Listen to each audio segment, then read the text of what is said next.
Bom, pessoal, boa tarde a todos. Dando sequência às ações do Comitê de Empatia no mês da diversidade, a gente está iniciando o nosso segundo bate-papo.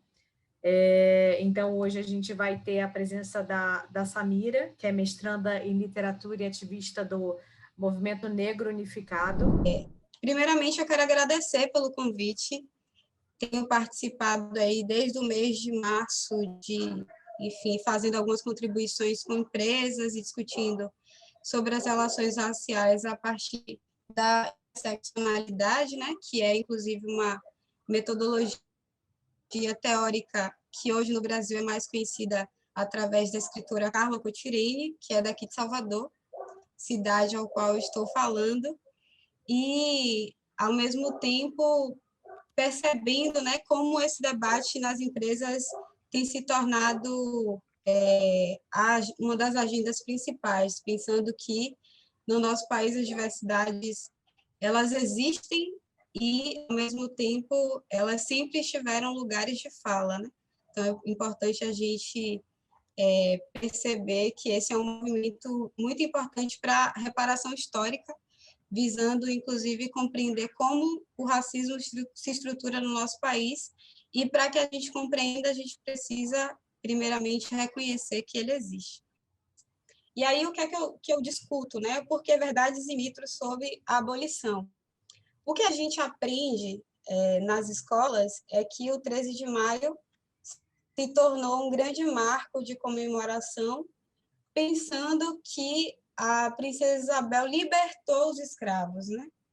E aí, a primeira questão é a gente discutir como é preciso a gente revisitar a história, né? Eu trouxe aqui a historiadora Mary Del Priore, pensando que ela, a partir de documentos históricos, tanto do Instituto Histórico e Geográfico Brasileiro, quanto do próprio Museu Imperial, percebeu que existia uma grande contradição na relação com a princesa Isabel. E é importante a gente desromantizar essa relação, porque, para a princesa Isabel, o contato com os escravizados era de uma relação de subalternidade. Ela entendia as pessoas negras, né, que eram escravizadas naquele período, como figuras inferiores a ela. Logo, ela tinha essa relação de muita indiferença e, inclusive, tinha uma certa aversão à política.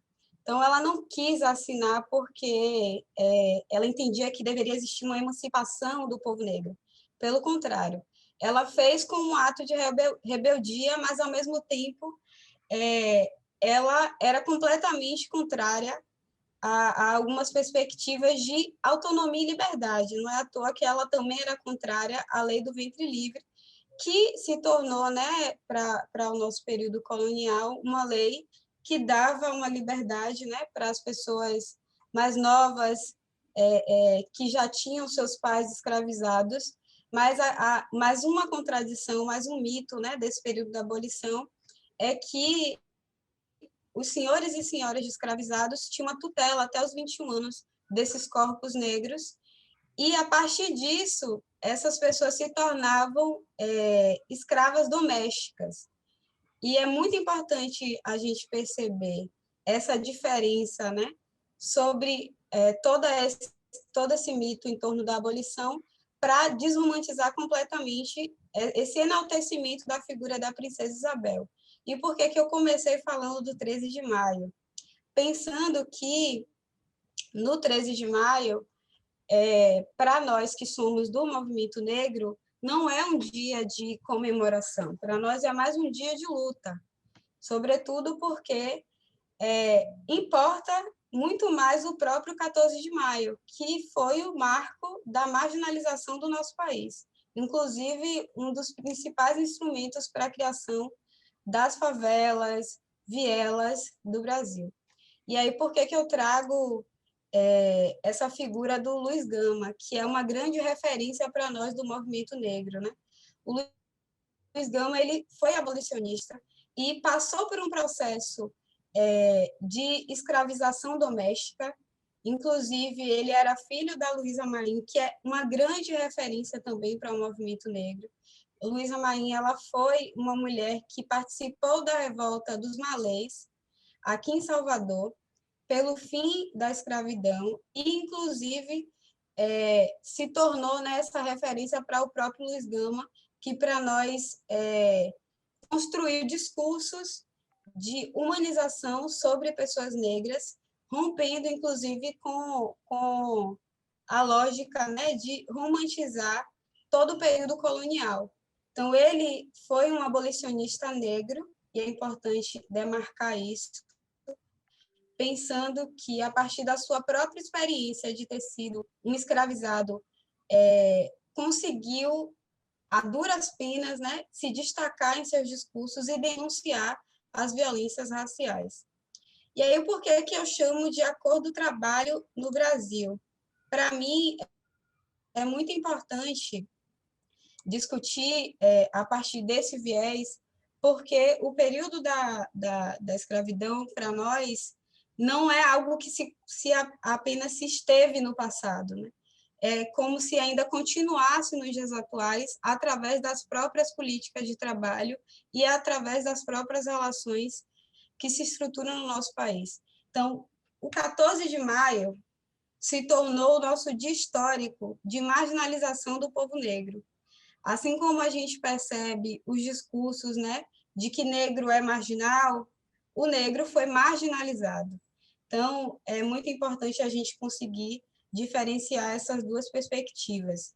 E aí, um outro ponto é que, após o 13 de maio, não se construiu políticas de reparação histórica, não se construiu políticas de inserção da população negra no próprio mercado de trabalho. Daí, a população negra já se tornou a mão de obra barata, já se tornou, inclusive, a figura estética que receberia, né, menor remuneração.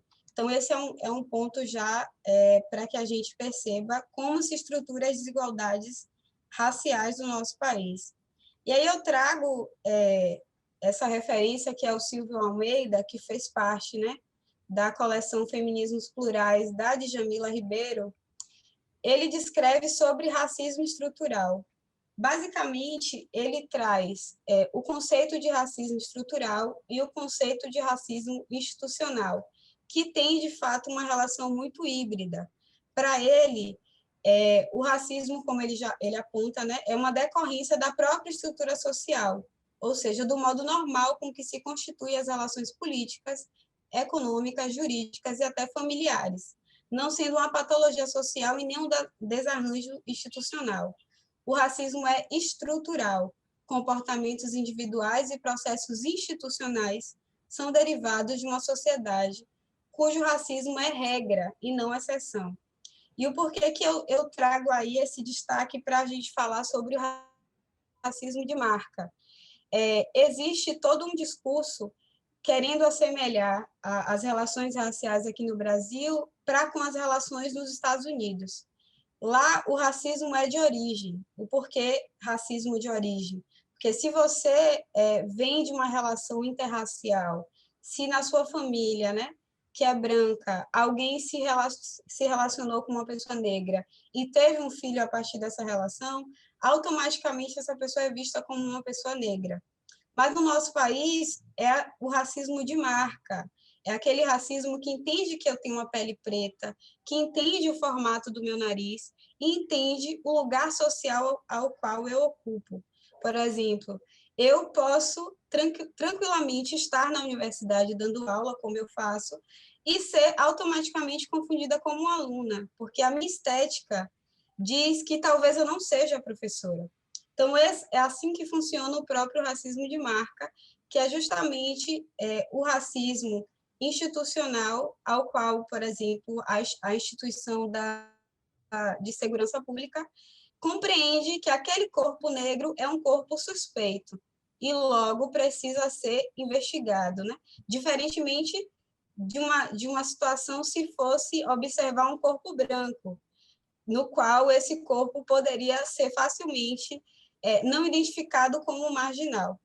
Então, por isso é a diferença de como se estrutura o racismo no Brasil. É um racismo que é estruturado desde o Estado até as relações individuais.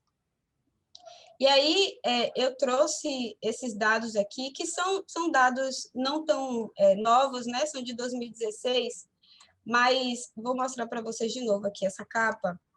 Eu achei muito interessante que o Instituto Ethos fez uma pesquisa em 2016 com 500 empresas do Brasil para ver como funcionam as ações afirmativas. E aí, a partir desse documento, que eu achei um documento magnífico, eles apontam que existe uma grande disparidade nas relações de cor em determinados cargos. Por exemplo, cargos de destaques estão como protagonismo as pessoas negras, ou brancas, desculpe. E cargos que não têm destaque estão as pessoas negras. E o porquê que eu trago esses dados? Para que vocês consigam pensar quais são os cargos que as pessoas negras ocupam e quais os cargos que as pessoas brancas ocupam. Então, não é à toa que os cargos de, por exemplo, direção, majoritariamente estão as pessoas brancas. Isso faz parte da própria estrutura no qual o nosso país se beneficia, que constrói, inclusive, uma estrutura de poder para que o racismo ele permaneça na própria estrutura. E, a partir disso, entende-se que quem tem mais oportunidades são as pessoas brancas, em detrimento das pessoas negras. E aí eu trago, mais uma vez, esse debate do racismo estrutural do Almeida, para a gente perceber como o período escravocrata foi fundamental para forjar as relações trabalhistas nos dias atuais. Não à toa que o 14 de maio é o debate que a gente discute no movimento negro, né? Porque o 13 de maio, para nós, pouco representou, desde que existia uma pressão externa ao nosso país para que existisse a própria abolição. Mas a população negra se tornou a grande mão de obra barata, né? E também foi a população que se estruturou numa situação socioeconômica completamente precária. Não é à toa que é a população que protagoniza o desemprego no nosso país. E aí, o porquê que eu trouxe essa grande citação para vocês sobre o olhar normativo. O Cornel West, ele é uma grande referência para nós, é um escritor afro-americano, no qual ele fala sobre como o olhar normativo constrói para nós expectativas que, por vezes, privilegia a própria supremacia branca. Ele traz aqui uma citação, né, na verdade, do David Hume, que foi um iluminista, né, nesse período, que se entendia que as pessoas negras eram inferiores, né, inclusive intelectualmente inferiores, e que as pessoas brancas eram automaticamente superiores. E aí, o que é esse olhar normativo? É justamente esse preconceito estético de associar à pessoa negra esse lugar da não intelectualidade, ou automaticamente associar à pessoa negra esse lugar da subalternidade. E foi a partir desses valores, né, do olhar normativo e dos valores estéticos, que existiu a própria partilha da África. Porque o entendimento que se tinha, né, na Conferência de Berlim era que o continente africano era composto por pessoas que não tinham intelectualidade, logo, elas precisavam ser colonizadas para que pudesse gerir toda a economia e toda a estrutura de poder. E aí eu trago essa grande referência, que inclusive é do próprio Movimento Negro Unificado, a Lélia Gonzalez, para discutir sobre o racismo e sexismo na cultura brasileira. E aí ela fala para nós, nesse artigo, basicamente, como o nosso país ele constrói situações para colonizar ainda mais os nossos corpos negros, né? O que ela chama de neurose cultural brasileira é justamente essa lógica da branquitude, que é, inclusive, um movimento político não dito, mas existe, né? De perceber que é mais fácil negar que existe o racismo no nosso país do que lidar com as contradições do nosso país e implementar políticas públicas. E aí o que ela chama atenção é justamente isso, né? Como existem imagens de controle sobre os corpos negros, né? Aí ela chama atenção sobre as noções de mulata, doméstica e mãe preta. A figura da mulata é justamente a negra que é hipersexualizada. Por exemplo, os comentários, né, que são condicionados às mulheres negras nos períodos festivos, tal como o carnaval, são comentários completamente racistas. Quando você fala sobre o corpo negro e você acha que aquele corpo, aquela estética está disponível para a sexualidade, é porque existe um pensamento de associar aquele corpo à figura da mulata, que foi romantizado, inclusive, pelo próprio Gilberto Freire, né, em Casa Grande Senzala. Quando eu trago a referência da doméstica, é justamente para a gente fazer essa relação da mucama até a trabalhadora doméstica. A mucama, ela não era paga no período colonial, né? Ela mal recebia alimento para servir aos senhores e às senhoras brancas. E hoje, não muito diferente, as empregadas domésticas faz parte de uma das classes mais mal pagas do nosso país, né? Inclusive, é o tema da minha pesquisa de mestrado. E também a mãe preta, para associar essa mulher, né, que se tornou a babá no nosso país e que também não é vista como uma trabalhadora. Essa mulher, existe toda uma relação de cordialidade, de afetividade, numa relação que deveria ser estritamente trabalhista, que inclusive é o grande movimento para a própria exploração. E aí, o porquê que eu falei lá atrás, né, sobre o olhar normativo e como existem as imagens de controle. A Lélia Gonzalez ela aponta que, para o homem negro, existe a expectativa de que ele é o malandro, de que ele é o ladrão, de que ele pode ser naturalmente preso pela sua cor de pele, né? Ou ele pode ser visto automaticamente como o pivete ou trombadinha. Já a mulher negra, ela já existe essa expectativa que naturalmente ela vai ser a cozinheira, a faxineira, a trocadora de ônibus ou a prostituta. Porque eu falei dessas duas perspectivas de gênero? Porque existe toda uma construção de atrelar o corpo negro à incapacidade intelectual. E aí eu trago, sobretudo para as pessoas negras, né, que estejam presentes aqui, esse livro, Tornar-se Negro, de Neuza Santos, que é uma obra importante para perceber como funciona a construção da nossa emocionalidade negra no país. Pensando que o racismo é uma violência que não atinge só o nosso corpo físico, mas atinge brutalmente a nossa saúde mental. Desde criança, a gente escuta que nós não somos bonitos, que nós não temos capacidade, ou que não seremos ninguém, né? Como é comum ouvir nas escolas públicas. Eu falo isso porque eu venho de uma escola pública. E o que a Neuza Santos nos apresenta é justamente para que a gente perceba como é a experiência de ser negro no Brasil, né? Que é justamente essa lógica de nos alienar da nossa própria identidade, de associar a figura do branco como a figura de referência e a figura do negro como a figura de repugnação. Então, Neuza ela traz um chamado em tornar-se negro, né? Como o próprio título aponta, como a gente se reconhecer enquanto negro no Brasil e, ao mesmo tempo, como as pessoas brancas precisam entender as suas relações que são naturalizadas, né? Por exemplo, quando você ridiculariza o nariz de uma pessoa negra, você está cometendo racismo. E isso pode ser muito naturalizado num discurso, no ambiente de trabalho. Quando você fala mal do cabelo de uma pessoa negra, isso também é uma atitude racista, que é naturalizada. Então, é muito importante perceber, quando a gente vai apontar o corpo do outro, se isso não tem uma relação direta a uma situação de violência racial.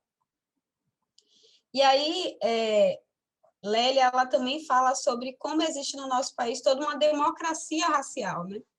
De que somos todos iguais. Esse discurso, criado pelo próprio Gilberto Freire em Casa Grande Senzala, parte do entendimento de que nós todos temos as mesmas oportunidades. Só que na prática, né, não é assim que acontece. Não é à toa que a gente sabe quais os lugares de representação que as pessoas negras têm, né, na mídia, e quais os lugares de representação que as pessoas brancas têm. E é por isso que eu trouxe essa referência da Liv Sovic, que ela escreveu O Aqui Ninguém é Branco no Brasil. Eu acho esse livro muito interessante, porque ela esteve aqui em Salvador, né, na UFBA, a universidade a qual eu estudo, e aí na faculdade de comunicação, ela estava apresentando, né, uma das suas aulas, e o aluno respondeu: aqui ninguém é branco, em Salvador somos todos negros, o brasileiro é negro. E aí o que ela critica é justamente isso, né? Como assim aqui ninguém é branco, se quando eu ligo o jornal, né, da TV Bahia, eu percebo que os jornalistas, né, os âncoras, os principais são brancos. Se eu observo o Jornal Nacional, a maioria são brancos. E aí é justamente isso, né? Maju não é um grande símbolo de reparação histórica quando ela é exceção. A gente precisa entender como é que as empresas vão se organizar para que a gente não tenha figuras que falem só sobre racismo. Até porque essa não é a nossa pauta principal, a gente sabe falar sobre outras coisas também, né? E aí tem essa música do Lazo Matumbi, que ele fala sobre esse 14 de maio que eu comecei apresentando, né? Que é justamente esse lugar do abandono, como ficou a população negra depois, né, do que se chama a abolição da escravidão. E é exatamente isso, né? O lugar da marginalidade, desde o período colonial, ainda é associado aos dias atuais. E não é à toa que, até hoje, a população negra se tornou e ainda é a mão de obra barata. E aí eu trago essa citação da Nazaré Fonseca, que é uma grande referência para nós da literatura, que a população negra, né, visto muitas vezes como selvagem, embrutecido e como dotado de raciocínio curto, o negro entra na era pós-abolicionista para ocupar oportunidades residuais e ocupações degradantes e mal remuneradas. E aí, é exatamente essa a grande questão, né? Quando eu falo qual é a cor do trabalho no Brasil, me arremete muito a uma situação de uma jovem negra, que foi a Luana Tolentino, no qual ela saiu em destaque em 2017, porque ela estava andando, né, em um prédio que ela foi frequentar, e aí uma senhora branca parou ela para perguntar se ela fazia faxina. E ela tinha acabado de sair enfim, do lugar que ela dava aula, né? E aí ela respondeu: não, eu não faço faxina, eu faço mestrado. E a cara dessa senhora branca foi de espanto. Por que isso? Porque a expectativa é que a gente sempre ocupe o lugar de empregada doméstica. E é muito interessante quando o meu corpo negro entra em determinados ambientes e eu sou convidada a entrar no elevador de serviço. Isso pode acontecer em qualquer espaço, inclusive nas próprias empresas, né? Já é automático achar que a gente vai estar sempre em profissões mal remuneradas. E aí, o que a Mara Gomes traz, né, como atenção, é justamente o questionamento, né? Como uma população que não recebia nada no período colonial vai ser bem pago nos dias atuais, né? Se os senhores escravizados achavam que aquele trabalho deveria ser gratuito, por que a gente vai pagar um salário mínimo para a empregada doméstica? Então, fica aí esse questionamento, né, para a gente perceber quais os lugares de representação e aprisionamento que a população negra ainda está nos dias atuais. E aí eu trouxe essa referência, né, das imagens de controle, pensando como ainda existe uma relação de desumanização dos nossos corpos negros. Eu falo muito dessa relação com as empregadas domésticas, não só por ser minha pesquisa, mas, para mim, não tem como não falar sobre trabalho sem pensar a relação com as empregadas, né? Inclusive, quem tiver a oportunidade, quem tem, né, possivelmente alguém que tenha empregada doméstica, é muito importante rever quanto você investe naquele trabalho, que não é pouco. Porque se uma pessoa está na sua casa prestando um serviço, ela deve ser bem remunerada por esse serviço. E aí o que tem acontecido, né? A grande faceta do nosso país foi, em plena implementação, né, ou possibilidade de implementação da PEC das domésticas, as pessoas não queriam pagar carteira assinada para essas trabalhadoras, queriam pagar diárias. Porque aí é mais uma lógica de entender que aquele corpo precisa ainda ser subalternizado. Se no período colonial ela foi um cama, por que ela vai receber direitos trabalhistas nos dias atuais? Então, fica aí o questionamento. E aí eu vou adiantar aqui, só para a gente perceber como existe uma relação, né, de pacto narcísico entre a branquitude brasileira. E o porquê que eu falo o termo branquitude? Branquitude é muito diferente do ser branco, porque existe uma branquitude que é crítica, né, segundo o Lourenço Cardoso, que escreve sobre esse termo, no qual a branquitude crítica é aquele sujeito branco que entende que existe o racismo no Brasil e, a partir disso, possibilita ações de reparação histórica, ou minimamente se desconstrói nesse lugar do racismo e visa, né, ter perspectivas mais assertivas. E a branquitude acrítica é aquela que não está afim. Para ele, realmente não existe Brasil ou racismo. Falar de racismo é mimimi e está tudo bem do jeito que está. Então, quando eu trago esse discurso da branquitude, é justamente para a gente perceber, que é o que a Cida Bento traz, né, junto à própria Bianca Andrade, de que existem toda uma lógica nas empresas de preservação das hierarquias. O porquê que a branquitude está em protagonismo nos lugares de maior remuneração e as populações negras estão em lugares de baixa remuneração. Porque existe um pacto racial da própria branquitude que propõe mais oportunidades de branco para branco. Então, se uma pessoa branca que ocupa um posto de maior remuneração, ela acha que a outra pessoa branca é mais qualificada. E aí é assim que funciona a lógica no nosso mercado de trabalho. E isso eu posso falar com muita tranquilidade, porque em qualquer pesquisa que vocês queiram consultar, é o que está nítido, né? Então, eu trago aqui essa relação, só um minuto para eu beber água. Então, eu trago essa referência, né, sobre o caso da Magazine Luiza, para a gente perceber como esse caso em si foi muito específico para o nosso país, né? Quando o Frederico Trajano deu essa entrevista para falar que ele percebeu que na própria empresa existiam poucas lideranças negras, né? Ou melhor, existiam poucas pessoas melhor remuneradas na própria empresa, né?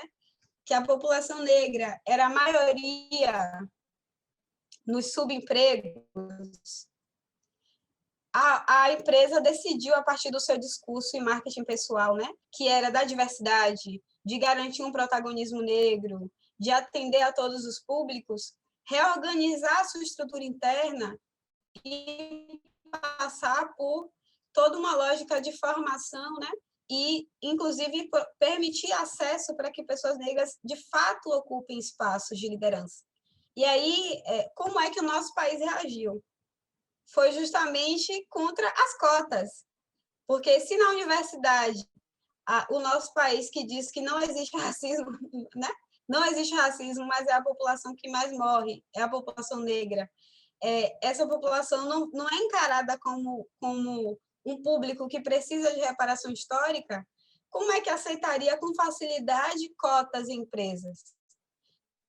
Então, isso falou muito sobre como a lógica racial e o próprio racismo estrutural existe com muita naturalidade. E aí, muito pertinente, muito interessante, assim como aqui, né, esse espaço que a gente está conversando, construindo, eu acho que já é um movimento de reparação histórica, já é um movimento, inclusive, de reconhecer o próprio racismo no país, para, a partir disso, existir uma prática política, né? Então, eu trago um outro exemplo, que é o caso do Nubank. Se por acaso, aqui está chovendo bastante, então, se eu ficar instável, vocês me sinalizam, tá? E aí eu trago o caso do Nubank para a gente perceber logo a própria contradição, né? A população negra consome muito, inclusive consegue gerir muito a economia do Brasil, mas, inclusive, muitas empresas acham que a gente só serve para estampar as caras com representação, né? Para dizer que existe diversidade. E aí, quando uma empresa política, né, a gente percebe e encara discursos como o da própria a representação da Nubank, né, quando a Cristina Junqueira fala que não dá para nivelar por baixo, né? Não dá para fazer o mesmo movimento que a Magazine Luiza, porque não existem pessoas negras capacitadas para estar na direção da Nubank. E por que isso reverberou muito mal para a própria empresa? Porque, obviamente, existe, mas o nosso mercado permite oportunidades de uma maneira extremamente racializada, inclusive a partir de uma política de gênero, né? E aí eu trago, né, esses dados para a gente perceber como o desemprego no nosso país ele tem cor. Tanto que, quando a gente soma os índices, né, de pretos e pardos, que é uma única classificação racial, a gente percebe que a população negra protagoniza o desemprego e que nessa pandemia isso ficou ainda mais nítido. Quem conseguiu se reinventar com maior facilidade no home office? Isso aí é muito nítido para nós, né? E aí é importante a gente perceber como, inclusive, a partir da pesquisa, né, do Instituto Etnos, foi percebido nas entrevistas, né, das 500 empresas como era muito natural encontrar situações de racismo na empresa e como isso foi tratado a partir de uma lógica negacionista. Então, 60% dos entrevistados falaram que sofreram, sim, racismo nos seus ambientes de trabalho. E aí, 67% afirmou que das pessoas ouvidas acreditam que deixaram de ser contratadas por motivação racial. E aí, 92% acreditam também que existia um viés discriminatório durante os processos seletivos. É um debate muito antigo do próprio movimento negro, de perceber que existiu um movimento, né, das empresas de associar o currículo à cor de pele. Quando você via aquela foto da pessoa negra, não a considerar apta para determinadas profissões. E aí tem um discurso da Preta Rara, que ela foi a precursora do movimento Eu Empregada Doméstica, né? Inclusive lançou um livro após isso, no qual ela falou que ela tentou, por muitos anos, ser aceita no mercado de trabalho. Ela é uma mulher negra, gorda, que, inclusive, ela tinha muita dificuldade, porque ela colocava a sua foto no currículo e ela não tinha oportunidade. E aí, quando ela passou a tirar a sua foto, ela começou a ser chamada. E aí, em um desses convites, quando a pessoa que a entrevistou percebeu, né, que era uma mulher negra, ele perguntou se ela não aceitaria fazer diárias para o escritório. Então, a gente percebe, inclusive, né, se a gente for abrir aí uma brecha para falar sobre relatos de racismo no ambiente profissional, aí são 2 horas de palestra tranquilamente. E aí eu questiono, né, como é que não existe racismo no nosso país? Se, inclusive, é a população negra que é mais assassinada, né? E aí, não só pelas grandes taxas de índices de feminicídio, que tem uma marca racial muito forte sobre os corpos das mulheres negras, assim como o próprio processo de genocídio, né? Pensando que os assassinatos cometidos pelo próprio Estado, pensando as políticas de segurança pública, também atinge frontalmente corpos negros. Não à toa que o Rio de Janeiro protagoniza, né, esses grandes massacres de assassinatos. Isso não acontece nos bairros das elites, né? Por exemplo, aqui em Salvador existiu a chacina do Cabula, que foi para nós um dos principais marcos de racismo na nossa cidade, porque a polícia entrou em uma das comunidades daqui e assassinou 16 jovens que tinham famílias e, inclusive, forjou situações como se eles, de fato, fossem traficantes. E isso jamais aconteceria no bairro nobre daqui, que é o Corredor da Vitória ou Graça, como, inclusive, não acontece, né? A não ser que tenha um corpo negro frequentando esse espaço. E aí, também perceber, né, como existe uma naturalidade dessa violência racial. Porque se acontece uma situação de racismo e a gente negligencia, a gente não tem ideia de como aquilo afeta não só o corpo físico, mas, sobretudo, a emocionalidade daquela pessoa, que pode se sentir incapaz de estar naquele espaço. E aí, já indo para o final, né? Eu achei muito interessante esse trecho do Silvio Almeida, que ele traz, né, quais são as práticas antirracistas fundamentais para as empresas, né? E aí ele aponta que é dever de uma instituição que realmente se preocupe com a questão racial investir na adoção de políticas internas que visem promover a igualdade e a diversidade em suas relações com o público externo, por exemplo, na própria publicidade, remover obstáculos para a ascensão de minorias em posições de direção e de prestígio na instituição. Tem um microfone aí alto. Manter espaços permanentes para debates e eventual revisão de práticas institucionais, promover o acolhimento e possível composição de conflitos raciais e de gênero. Eu acho que esse último ponto aqui é um dos principais, porque uma empresa que passa por um processo de formação política e entende se existiu aquela violência racial, né? Quando ela é denunciada, precisa também investir em práticas de acolhimento sobre aquela violência. Não é apenas ouvir ambas as partes e propor o que é que tem que acontecer, sem entender toda a violência que é forjada a partir de um simples discurso, né? E aí eu trago também como perspectiva compreender isso aqui, inclusive, que a gente está fazendo, né? De formação política é uma estratégia de combate ao racismo nas empresas.